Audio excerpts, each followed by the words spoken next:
Tirupati SV యూనివర్సిటీలో చిరుతపులులు సంచరిస్తున్నాయంటూ తరచుగా వార్తలు వినిపిస్తున్న నేపథ్యంలో అటవీశాఖ అధికారులు అప్రమత్తమయ్యారు. జనాలు గుంపులుగా వెళ్లాలని, సాయంత్రం 7 దాటిన తర్వాత యూనివర్సిటీ లోపల పరిసర ప్రాంతాల్లోనూ తిరిగే సిబ్బంది అప్రమత్తంగా ఉండాలని హెచ్చరిక బోర్డులు పెట్టారు.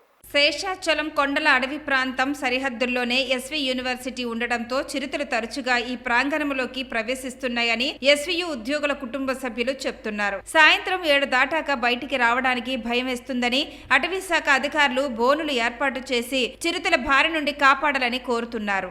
నా పేరు దుగ్గయ్య. మేము మా మిస్సెస్ ఎస్వి యూనివర్సిటీలో పనిచేస్తుంది. మేము ఇక్కడికి వచ్చి 10 సంవత్సరాలు అయింది.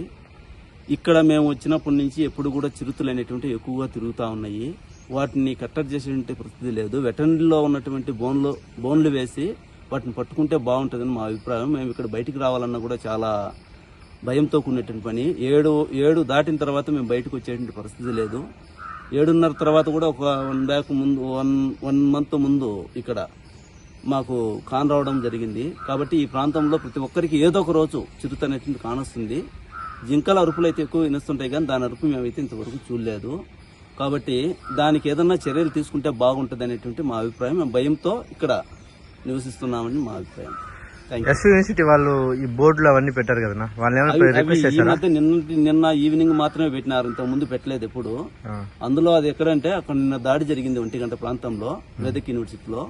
దాన్ని చూసి ఇక్కడ నిన్న ఈవినింగ్ మాత్రమే హెచ్చరిక బోర్డులు పెట్టినారు. ఈ క్వార్టర్స్ లో ఉండే వాళ్ళు ఎప్పుడు వెళ్ళి కలిసినారా మన వీసీ గారిని? కానీ వీసీ గారిని కలిసినది నాకైతే తెలియదు, కానీ ప్రస్తుతం నుంచి చాలా ఏళ్ల నుంచి కూడా ఇక్కడ చిరుతలు అనేటువంటివి కానొస్తున్నాయి. కానీ మనుషులపై నిన్న మాత్రమే దాడి చేసినారు. ఇంతవరకు అయితే ఎప్పుడు చేసినటువంటి సందర్భాలు లేవు. కుక్కలు మాత్రం ఇక్కడ మేము అన్నం వేస్తున్నప్పుడు ఒక కుక్క వచ్చి ఇక్కడ పండుకుంటున్నది. నైట్ల పూట మాత్రం దాన్ని కూడా ఎత్తుకొని పోవడం జరిగింది.